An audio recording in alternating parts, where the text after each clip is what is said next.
Petualangan seru tanaman, menjelajahi siklus hidup tanaman. Hai teman-teman, tahukah kalian, tanaman itu makhluk hidup yang luar biasa dan punya petualangan seru yang disebut siklus hidup tanaman. Yuk kita intip perjalanan ajaib mereka. Semuanya dimulai dari biji kecil. Biji ini seperti kotak ajaib yang menyimpan semua yang dibutuhkan tanaman untuk tumbuh. Bentuk dan ukurannya berbeda-beda loh.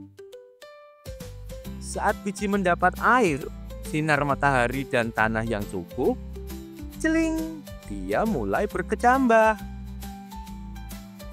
Lalu muncullah si kecambah. Ini saat tunas kecil tumbuh daun pertama dan menjadi seperti tanaman mini. Si kecambah butuh banyak air dan sinar matahari biar tumbuh kuat. Saat tanaman makin besar, dia masuk ke dalam tahap dewasa. Di tahap ini, dia jadi tanaman besar dan mulai mengeluarkan bunga-bunga cantik. Bunga itu seperti cara tanaman membuat biji baru. Mereka menarik lebah dan serangga lain untuk membantu menyerbukan, yaitu memindahkan serbuk sari dari satu bunga ke bunga yang lain. Setelah bunga diserbuki, puff, mereka mulai membuat biji. Biji-biji ini nanti jatuh ke tanah dan memulai siklus dari awal lagi.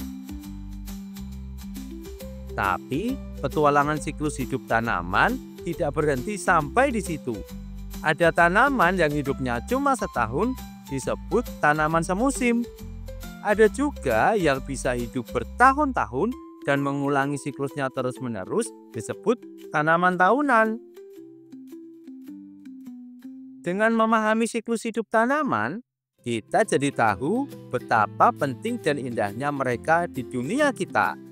Mereka memberi kita makanan, oksigen, dan bahkan obat-obatan.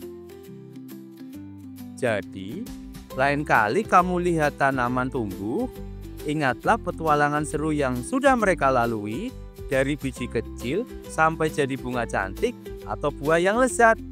Itu semua bagian dari siklus hidup tanaman yang menakjubkan.